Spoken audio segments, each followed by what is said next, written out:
I'd like to give you the title of my message right up front so there'll be no mistaking what we're talking about in the minutes to come. My title is simply this: Jerusalem, where heaven touches earth, and you. Jerusalem, where heaven touches earth, and you. I want to bring this message to you because Jerusalem, Israel, the Middle East has once again been in the news and will always be in the news. That is the Middle East, that is Jerusalem, and that is Israel. And I want to share some perspectives about that. Here we have found over the last month and a half, another challenge between the state of Israel and the quasi-semi-state of Gaza as they have been going back and forth. There's been turmoil, there have been battles, there have been deaths. Not only that, not only the matter with Gaza and the Palestinians that live there and the groups that control them, but also let's move beyond that, because that is maybe just a firecracker compared to a much larger situation that is going on right now. Additionally, Israel is rattling its saber as one of its Middle East neighbors is also rattling their sabers, not only verbally, but building up their armaments. And I'm talking about the nation state of Iran. And to recognize that challenge lies ahead of all of us to see the outcome of that. To recognize that Israel is in a very challenging spot. To recognize that the Jews there have no place else to go. And to recognize, even while Israel is perhaps moving towards a transition of government, even while I am speaking, whether it be this party, this coalition, whether it be the religious Jews, whether it be the secular Jews, whether it be labor, whether it be the different conservative parties, they are all agreed on one thing: that Iran cannot create the nuclear bomb. Again, because the Jews have nowhere else to go. And they have already signaled that whatever the different big powers may or may not do, they may need to unilaterally do their part to protect themselves. After all, the Jews have had to have a whole history of at times relying on people and them not showing up. Today, as the children of God, and as students of the scriptures, we need some perspective. And that's what I want this sermon to be about: perspective. Not only about Jerusalem, but I am going to personally link it with each and every one of us here for a very important reason that I'm going to bring out. We need perspective. We need to get above all the noise and all the distractions and all the social media that is out there, and come to understand Jerusalem's purpose and your purpose and what it's all about. When we think of headlines and datelines, we often think of cities like Washington, D.C., or Beijing, or Moscow, Brussels. We think of New York. We can even think of Tehran. And all of those place names will continue to dominate our news going forward. But here's the point. Let's make no mistake about it. When it is all said and done, the global geopolitical great goalpost is simply this. Put it very simple for each and every one of us: whose flag will fly over Jerusalem? Whose flag will fly over Jerusalem? Since the time of Nebuchadnezzar, Cyrus, Alexander the Great, Titus the Roman, the Crusaders, the Turks, this has been the question that each and every one of us tried to answer in their time. Their flag comes down. Whose flag will fly next over Jerusalem? Always has been, always will be. This is the geopolitical goalpost of human history. Make no mistake about it. Allow me to bring it down to the common denominator. We know in a target range, we talk about X marks the spot. Well, let's understand this. Jerusalem is the X that marks the spot for biblical prophecy, for biblical perspective, whether it be in the past, whether it be in the present, and or whether it be in the future. The big questions then, and that's our role as ministers of Jesus Christ, is to ask the big questions and then allow the scriptures to fill in the big answers. Is simply this. Allow me to share them with you. Number one, why Jerusalem? Why Jerusalem? I think it's a good question. I hope to answer that today. Number two, what is to become of this city? Number two, what is to become of this city? And number three, and what's your personal involvement? Why should you be interested in Jerusalem? Now you say, well, that's because that's where biblical prophecy is going to be fulfilled.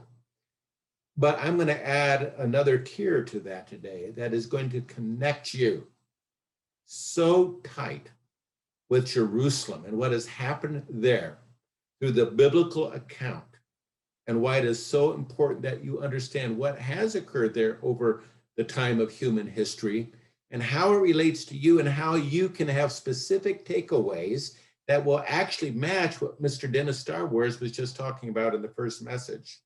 Before we go any further, let's ask ourselves, what makes this city of Jerusalem, why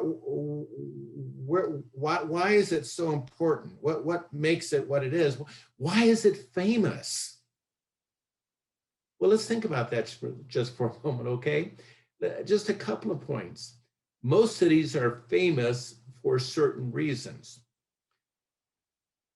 Geography, different things like that. But let's just consider for a moment this. Number one, Jerusalem does not lie on any great harbors, a la a Hong Kong or a New York, San Francisco and Oakland up in the Bay Area, Seattle up in Puget Sound. It doesn't lie on a harbor. Again, another point which is very interesting. Number two is that simply it doesn't lie in a river. It's not like St. Louis or New Orleans or Minneapolis, St. Paul. A river doesn't flow through it. Number three is to think about this. It is not in the midst of any major migratory passage or trail. Number four, it does not sit on any large mineral riches that can be mined, that can be got for gain. So what is it about Jerusalem? Because geographically and where it is on the map, there is no reason why it should be so important up and by itself. Nothing should have separated this ancient village from any other town resting in the Judean wilderness. And yet the biblically documented history of Jerusalem is God's almighty story. It's God's story of where heaven touches earth. And to understand, for us to understand what is the divine will. Again, allow me to repeat that so we're all together.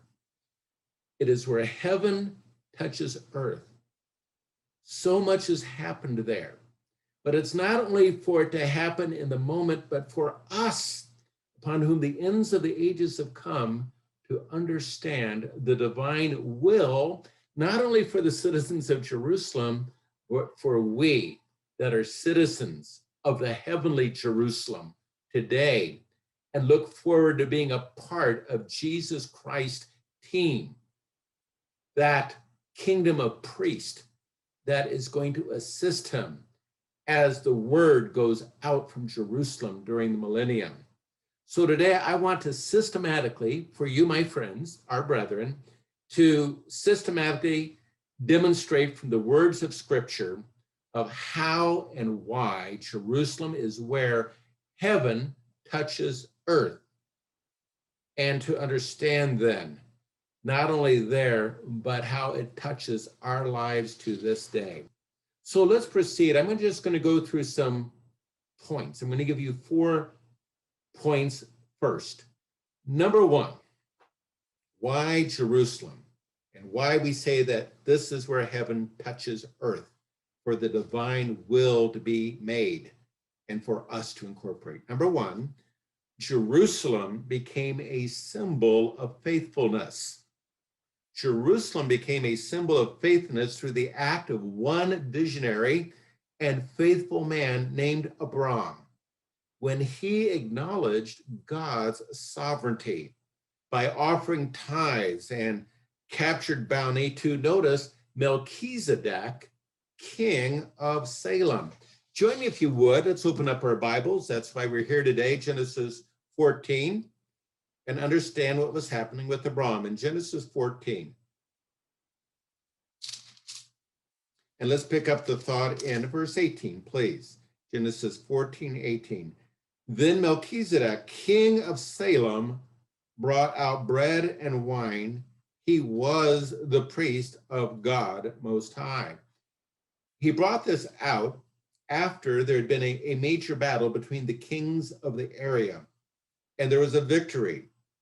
And he blessed him, speaking of Abram, and said, "Blessed be Abram of God Most High, possessor of heaven and earth, and blessed be God Most High, who has delivered your enemies into your hands." And then notice what Abram's reaction was as he received this blessing from Melchizedek, of whom we think is a theophany and or a God appearing of the one that one day would become Jesus of Nazareth. And notice what it says here, and he gave him a tithe of all. In other words, a tithe of all of the bounty that had been won through this war as Abram allied with the local kings of that time. He gave him an offering. He was denoting the intervention of God and the deliverance of God into this victory. And he gave him a tithe. He acknowledged God as being sovereign. Now, let's think about this for a moment. As the author of the book of Hebrews brings out, this was a very unique individual. Join me, if you would, over in Hebrews 7. In Hebrews 7, which tells, as Paul Harvey used to say, the rest of the story, Hebrews 7, and let's pick up the thought in verse 1. For this Melchizedek, now we're going to define him. For this Melchizedek, king of Salem, priest of the Most High God, who met Abraham returning from the slaughter of the kings and blessed him, to whom also Abraham gave a 10th part of all, first being translated, in other words, Melchizedek being translated king of righteousness. We might ask ourselves, who is righteous? Who is the ultimate king of righteousness that scriptures, both in the Old Testament and the New Testament, put before us? And then also king of Salem, meaning king of peace. Think about this for a moment. Jerusalem, Jerusalem, city of peace. Without father, without mother, without genealogy, having neither beginning of days nor end of life, but made like the Son of God, capitalized, the Son of God, remains a priest continually. Well, who's that? Hebrews tells us that there's only one priest that is now forever continuous. That's Jesus Christ. Now consider how great this man was, to whom even the patriarch Abraham gave a 10th of the spoils.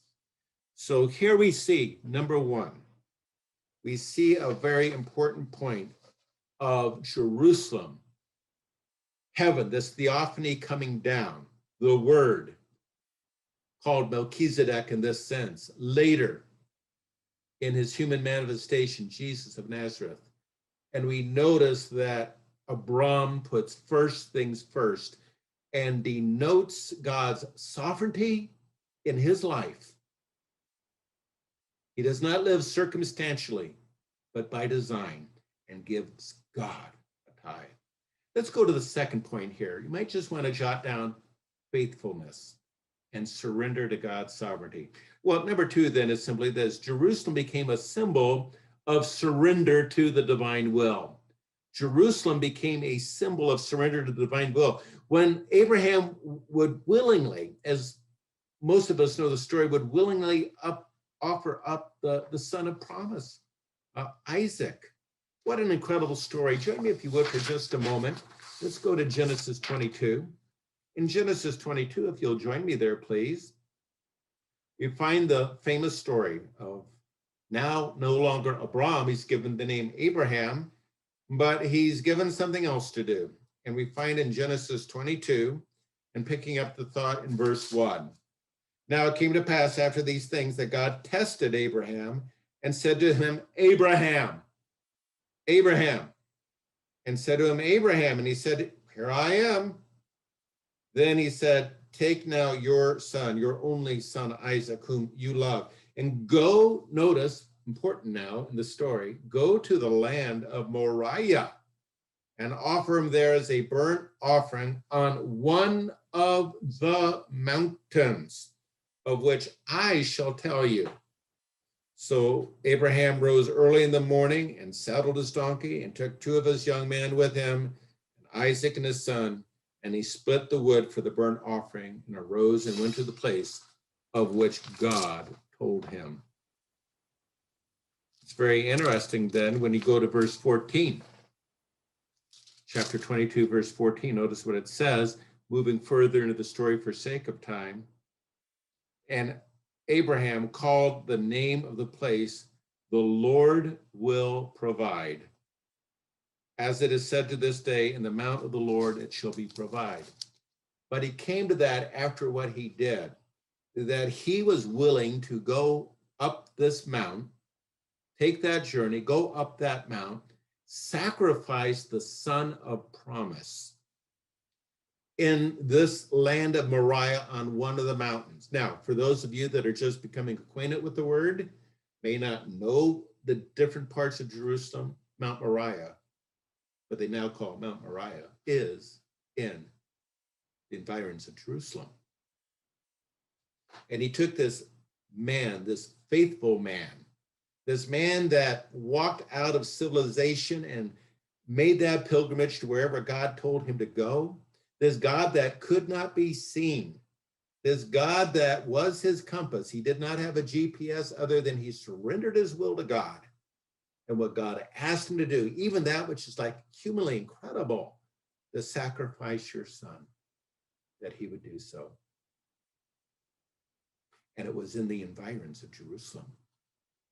This is where God was drawing out the story of where he wanted all of us to go one day, to surrender ourselves to the divine will, even when we don't understand all the answers at the moment. God provided a sacrifice. We know that he found Abraham was willing to go through with it. The angel held Abraham back. The goat was provided. And it is on that mount that it is said that Abraham named that mountain the mount where God shall provide. Tuck that away for a moment. Let's go to point 3. Later, Jerusalem would become a symbol of unity and of oneness and of worship.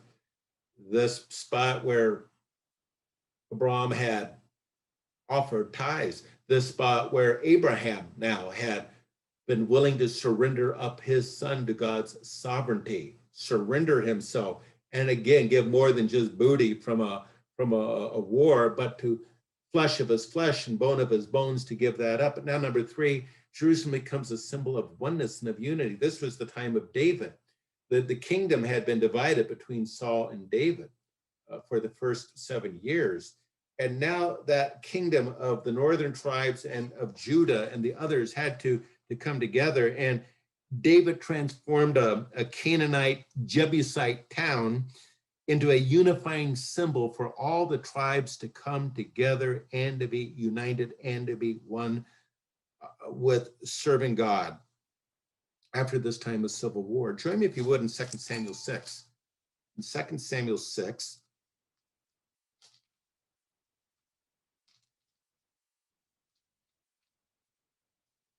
in 2 Samuel 6. And if you'll be so kind, let's look at verse 12.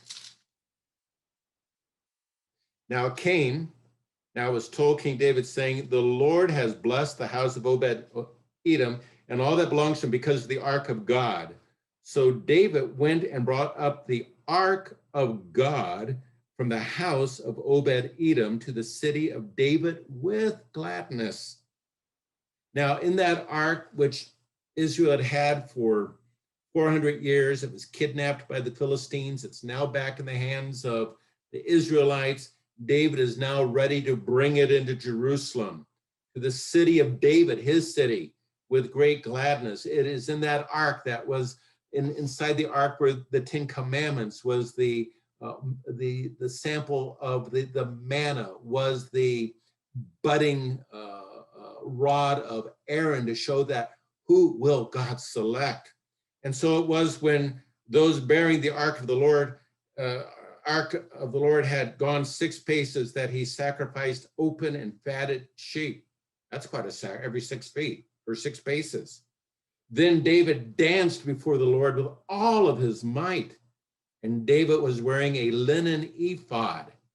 So David and all the house of Israel brought up the ark of the Lord with shouting and with the sound of the trumpet. Just imagine what that must have been like. And again, he was not running, and sometimes this is overreacted. He was not running because his wife was not happy with him. He was out there bouncing around. He was dancing. He was joyful, but he wasn't wearing his swimming trunks or doing something. He most likely was wearing some kind of holy garb, and perhaps the wife did not like it because he'd taken off his crown or taken off his royal garments just to be in the humility and the holiness of perhaps a white garb. Now, as the ark of the Lord came into the city, so they brought the ark of the Lord and set it in the place in the midst of the tabernacle that David had erected for it. Then David offered up burnt offerings and peace offerings before the Lord.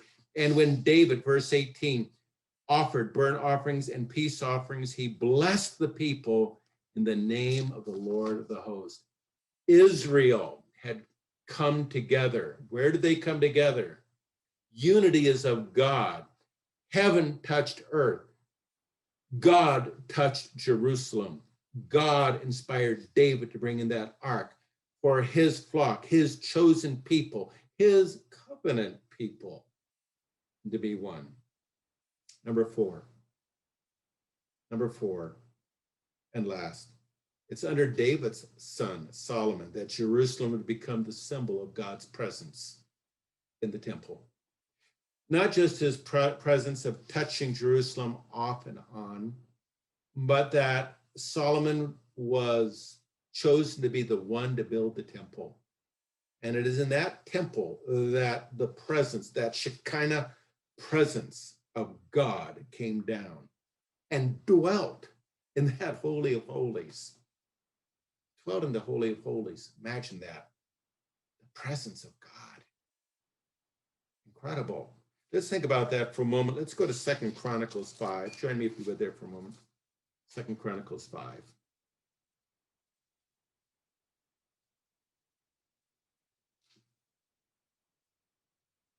And let's pick up the thought, if we could, in verse 1.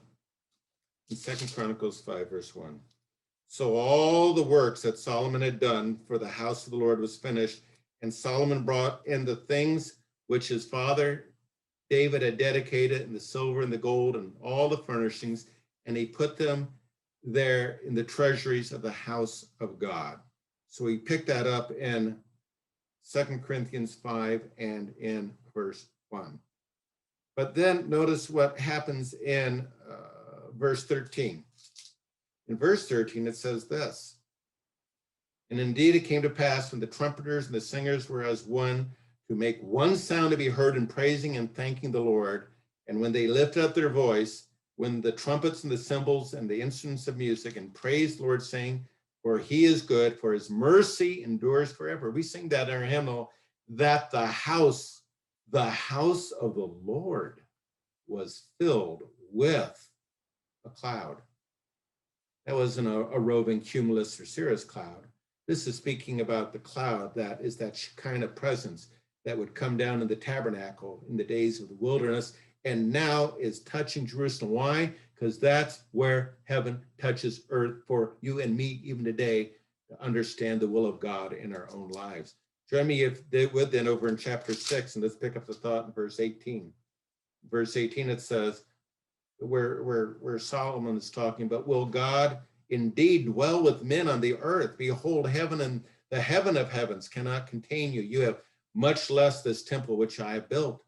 Yet regard the prayer of your servant and his supplication, O Lord my God, and listen to the cry and the prayer which your servant is praying for you. Let's now move beyond that and to recognize then, thus through these 4 points, we clearly begin to see that God has designs on Jerusalem all along. A nowhere town to be capital to a people who had not been a people whose forebears were slaves. Let's understand something about Jerusalem. God created from nothing something that it might be to his glory, that it might be a witness to all of the nations. If you want to just jot down Deuteronomy 4, 7 through 8, where God's talking to Moses and Israel, that he took these people that they might be a light to the nations around them, like a lighthouse, declaring his way. And what was his way? Again, what we've just reviewed, it was a city whose undergirdings were faithfulness, surrender and sacrifice, unity and oneness, worship, and the divine presence. I'm going to repeat that again because we're going to build upon that as heaven touches you. Faithfulness, surrender and sacrifice, unity and oneness, worship, and the divine presence. Jerusalem forgot its purpose. Jerusalem went its way. You can go through Ezekiel 16 where God speaks to Jerusalem, and I did all of this. I washed you up. You were in the wilderness. I washed you up. I made you something special. And you went after other gods and you went after other lovers. That was the story of Jerusalem for the next many, many hundreds of years. But now I want to share another thought with you. Join me, if you would, in Luke 9:51 as we move to the Gospels. How important is Jerusalem? Luke 9:51 says it all. Jesus, of the lineage of David, a son of David. His ministry was to be 3.5 years. He knew his time. He'd been to Jerusalem for the different feasts since a child. He'd been there ministering to Jerusalem, but now time is drawing near. And this is one of the great verses of Scripture.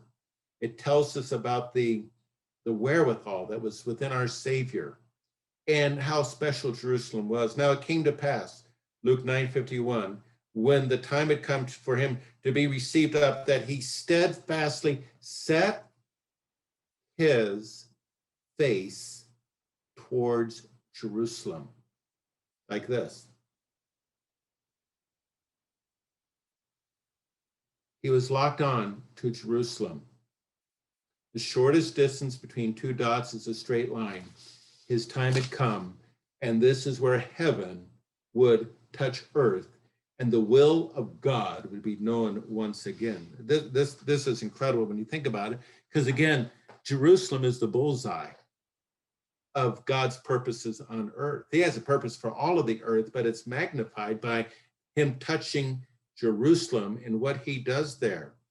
And to recognize that Christ was not dragged into that city, he marched into it, he walked into it, and yet they turned it upside down. And they took the Messiah of God, the Savior of mankind, and they crucified him. They crucified him. Amazing. And to recognize that where he was crucified, remember that other sacrifice 1,800 years before of Abraham and Isaac. And to recognize that as he was being nailed to a piece of wood on one mount, he was most likely looking over at Mount Moriah. Brethren, this is awesome. Heaven does touch earth. There is a purpose that is being worked out here below, not only in Jerusalem, but in your life, as we'll continue to see. He had mentioned that as he was going to his execution, how much that he had wanted to gather up his children, just like a mother hen with its chicks. But then he said, don't weep for me. Recognize what's coming your way. And it would.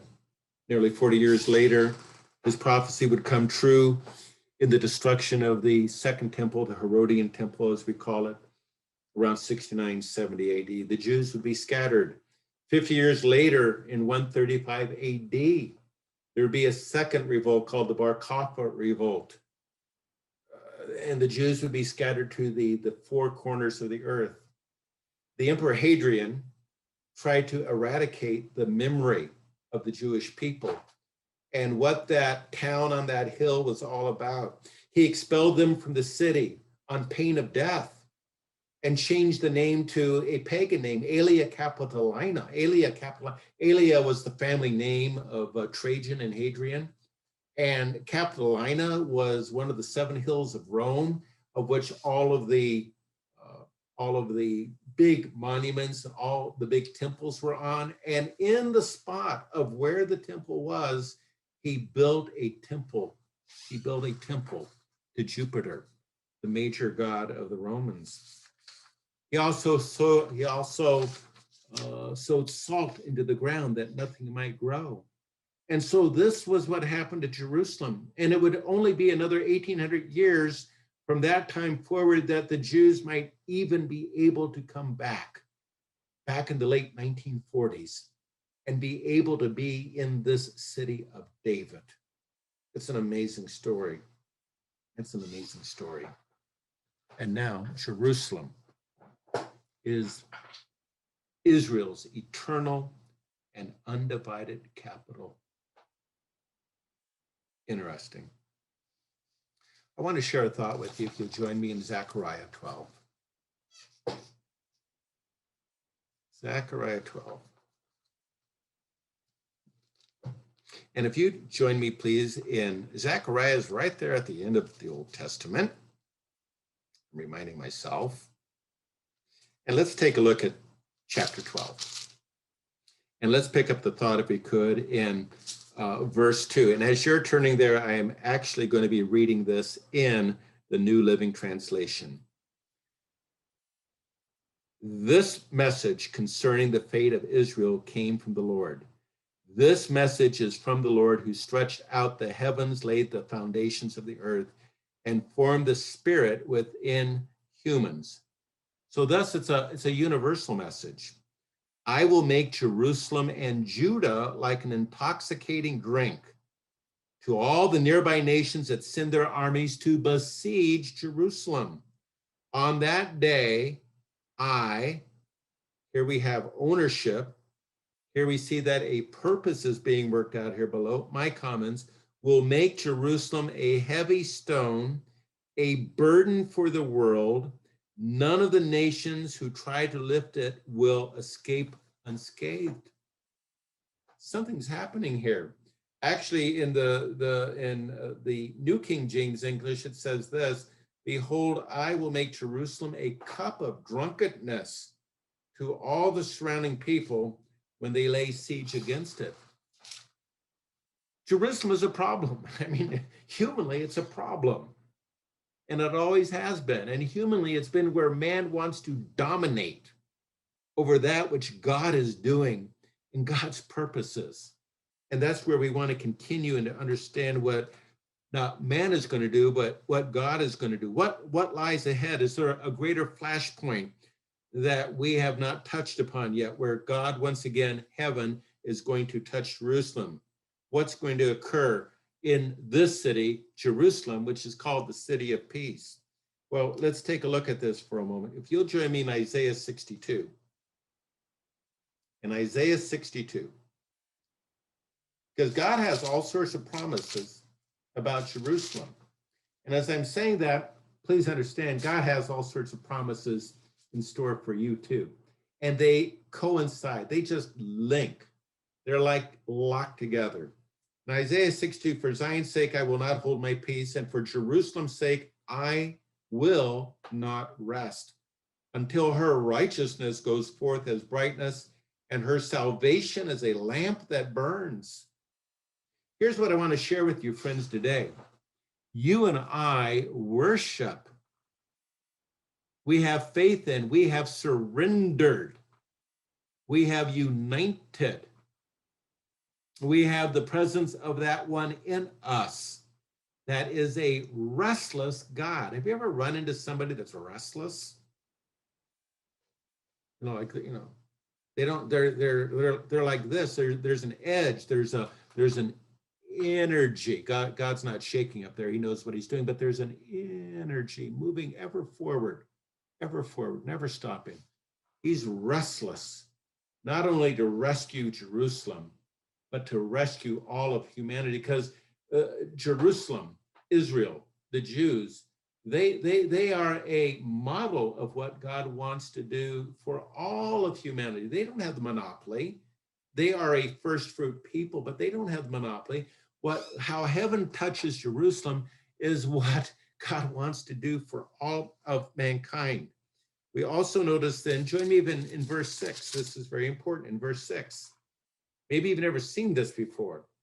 We've heard about the watchmen, but notice, I have set watchmen on your walls, O Jerusalem, and they shall never hold their peace day or night.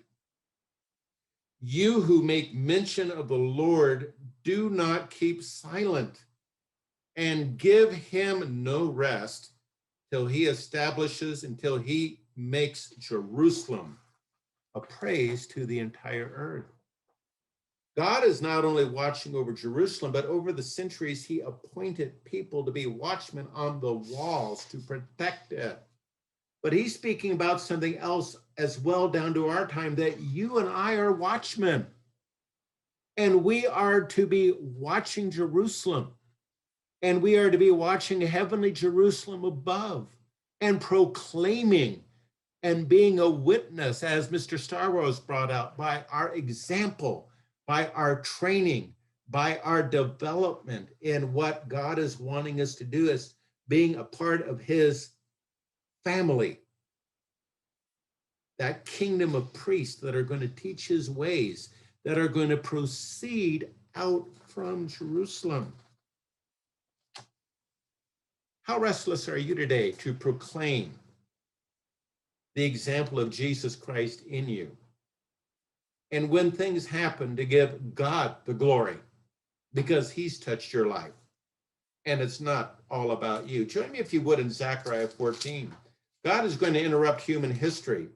And by now, if you haven't guessed, where is he going to do it? Where is heaven going to touch earth? Notice chapter 14, verse 1. Behold, the day of the Lord is coming, and your spoil will be divided in your midst. For I will gather all the nations to battle against Jerusalem. It's that they always want to get a hold of Jerusalem. The city shall be taken, the houses rifled, women ravished, half the city shall go into captivity, but the remnant of the people shall not be cut off from the city. Then notice verse 3. Then the Lord will go forth and fight against those nations, and he fights in the day of battle. And in the day his feet will stand on the Mount of Olives, which is right across the valley from Jerusalem, the Mount of Olives, which faces Jerusalem on the east. And the Mount of Olives shall be split in two from east to west, making a very large valley. Half of the mountain shall move toward the north and half of it toward the south. Houston, we're going to have a landing. God the Father is going to send Jesus Christ back to this earth, and he is going to land on the Mount of Olives. This Jerusalem and its environs is where heaven touches earth. As the angel told the disciples, as you have seen him go up, and where did he go up? Mount of Olives. Thus he shall come down. God is going to interrupt human history through his son. And you and I have an opportunity to be a part of that. There's a verse, I've got to go over to it, Joel 3. Join me if you would in Joel for just a second, because this tells you that there are things that are yet to happen. Joel. Joel is right in front of Amos. Joel 3, verse 17. Because I'm asking you this to make you ponder for a moment. Joel 3:17. So you shall know that I am, the name of God, the Lord your God. Not separate. He's our God. We're his people. He's our God. Dwelling in Zion, Jerusalem, my holy mountain. Then Jerusalem shall be holy. Now notice this. And no aliens shall ever pass through her again. No conqueror going through her gates. You think about Jerusalem, the Chaldeans, the Persians, the Macedonians through Alexander, the Romans, the Byzantines, the Arabs, the Turks. Into this day and age, the British during World War I, on and on and on. No more, nada, it's over. God has come to earth. Heaven has touched earth. How exciting is that going to be? That hasn't happened. So this is yet to happen in the future. How then do we, and where do we fit in this? Heaven touches Jerusalem. We got that by now, by what I've shared with you. Well, how about us? How do we as watchmen proclaim that heaven has touched us?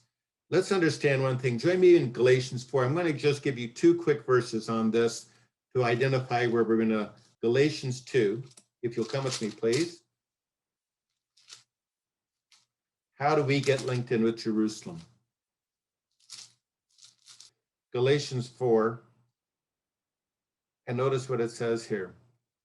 But the Jerusalem above, this is the heavenly Jerusalem, where the heavenly tabernacle is, which is the mother of us all. It is from above that our new birth comes from. It does come from heaven above.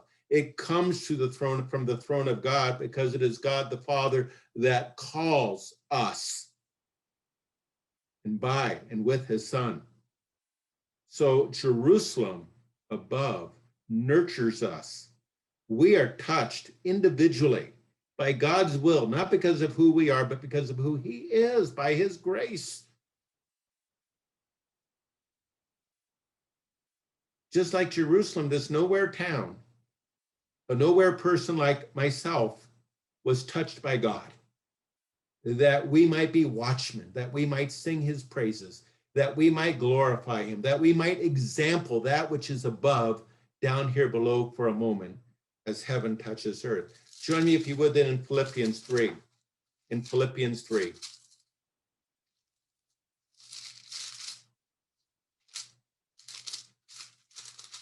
In Philippians 3, let's pick up the thought in verse 20.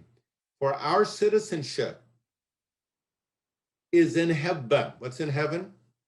The heavenly tabernacle, the heavenly Jerusalem, from which we also eagerly wait for the Savior, the Lord Jesus Christ.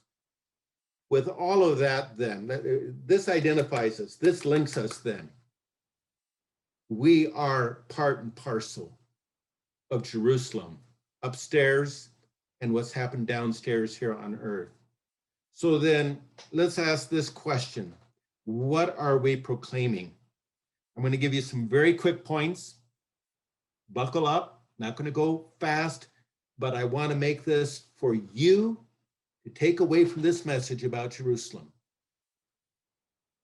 Jerusalem is where heaven touches earth, but you. And this is what you proclaim daily as a citizen of the heavenly Jerusalem, of where you're gaining your nurture from that nurturing that comes from God the Father and Jesus Christ. Is this you? Is this you that I'm going to mention? Number one, that there is nothing innately special about ourselves. That there's nothing innately special about ourselves, just like ancient Jerusalem. It's not about us. God did not choose us because of who we are, but because of who he is. All glory, all honor, all praise goes to him. It's he that chose us, not we him. Jesus himself said in the Gospels, I have chosen you. You have not chosen me. Heaven has touched you here on earth. You, me, for such a time as now. Do our thoughts, do our tongues, do our actions, and do our deeds glorify God or glorify our nothingness, our zeroness in front of him? What you do this Monday, Tuesday, or Wednesday, or Thursday will proclaim what kind of a watchman you are. Number two, we proclaim this as watchmen, as citizens of that new Jerusalem, by surrendering, like Abraham, all we have before God, whether it be A, our substance, or B, whether it be our person, and allowing no man to come before us and God. What have I surrendered before our God?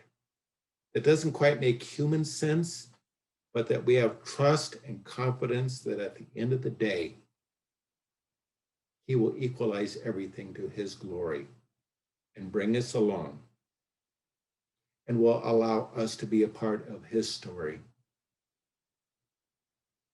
Number three, by being a uniter, not a divider, bringing people together like David did. Are you a uniter or are you a divider? Does your tongue, does your body language, do your actions, by who you choose to be around or not be around, by your self-righteousness and or your pride, does it bring people together or does it separate them? Do we sometimes forget the pool of ick and sin that God called us out of? Do we make room for the other? Do we make room for the stranger? Do we judge people by their outward person alone, that book by its cover? Or do we recognize that our responsibility is not to choose God's family, but to accept them and welcome them to the front porch of God's home? You ready to do that on Wednesday or Thursday as a citizen of the heavenly Jerusalem, where people can see that there's something different about us, that heaven has touched this person, and that there is that contrast between dark and light? Number four, by allowing the presence of God to permeate us just as much as Solomon's temple in Jerusalem, to recognize that God's divine presence is in our lives. And therefore, then we act accordingly, that we are not our own person, that we have been purchased by the blood of Jesus Christ. And thus we are not our own property, but we are the property of God with his name on it. And so when people see us, they see on us the property of God. There's something different. And that we, as Paul says in 1 Corinthians 6:19, that We are the temple of God. That word temple, naos, N-A-O-S, always defines the Holy of Holies, where that Shekinah came down in the Temple of Solomon. And thus we ought be, as the citizens in the making and in the reality of that heavenly Jerusalem, that it matches what God did in this earthly Jerusalem, and to always remember that heaven has touched us and that there is now the indwelling of that Shekinah experience in us. Is that what people see? Is that what people see glowing and flowing out of us? Or are we stuck in the swamp of the kingdom of self, and thus not being the watchman that God wants us to be? Number 5, to recognize that we will humanly falter just like Jerusalem did over the many centuries and millennium, but God always makes a way of return and desires to bless us. God is the God of return. How often he said, oh, if you would just return, to Israel, and return. Jerusalem, I just want to wash you up all over again. Return to me. God, no matter what we have done, God has a purpose for us. He has touched us. And when he touches us and he knows our name, and when he's given his son to be our sacrifice, he's not ever going to let go. It's only us that let go. He will never let go. Susie and I are parents 3 times over. And we love our girls. We will never let go of them. We might have to handle them differently now that they're in their 40s and late 30s, but we'll never let go in prayer, or where we can affect, where we can responsibly as the older generation mold. And they know no matter what they've done, they will always be welcome in our household. If that's human parents, and how much our Father above, that no matter what you perhaps have done, that you feel alienated from God, I want you to know today, and I'm telling you as a fellow Christian, that God is waiting for you to come back. He loves you. He's given his son for you. And it says in Philippians 1:6 that if he has begun a good work in you, he will see it to the day that it is done. And those are terms, good and finish, in that verse, Philippians 1:6, that deal with sacrifice. These were terms that were used in extra biblical language dealing with sacrifice. He has sacrificed. We also have to sacrifice. We're in a relationship with him. And that's the whole thing about Jerusalem. God has always wanted a relationship. Jerusalem should be spelled R-E-L-A, and you fill in the rest. Jerusalem defines relationship, not only with itself, but with the world and all ages yet to come, that will one day be taught in Jerusalem. Number 6, thus be prepared for God to be, here's the next point, just like Jerusalem down here below, we as the citizens of the heavenly Jerusalem, we need to be ready to have our lives interrupted by God. Yeah, again and again, just like Jerusalem. Whether it be in 586, whether it be in 69 AD, whether it be God's miracle of what occurred in 1947, 48, with the Jews going back into that area, or whether when God is going to rescue Jerusalem from the beast power, and he's going to land in all of his glory. Are you ready this week as citizens of the heavenly Jerusalem to have heaven touch you, to interrupt your life, not on your time scale, not on your time plan, not when it's convenient for you, but to recognize it as being interrupted in a way that maybe you don't even understand, but at the bottom line and underlined by that is God's love for you. God loves Jerusalem, and he does love you and me. Number 7, right now, maybe you don't understand things. things are not working out the way that you thought in your life. You've been surprised. Perhaps you've even been horrified by things that have happened of recent date, or will yet. Remember faithful Abraham, on that mountain of sacrifice with the son of promise, that when it was all said and done, and when God intervened, he said, we named that mountain, and it said, this mountain henceforth will forever be known as the mount in which God shall provide. We're playing a long game, brethren. We're playing something that moves beyond time and space in our lifetime and beyond that block wall of death. God has invited us by his grace. Heaven has entered our mind and entered our heart in that sense through God Almighty, that we do not look at things as they are for the moment, but beyond that, and that in him time hath full provision. No matter what comes, God sees you with him in that Jerusalem in the future. It is secure. It is as locked in as can be. And that's where we need to be, that he is the God that should provide. I hope today in this message, it's been one of instruction. I hope it's one of encouragement. I hope in some small way that heaven has touched you today by that which I've been able to share with you, you who are the citizens of the heavenly Jerusalem.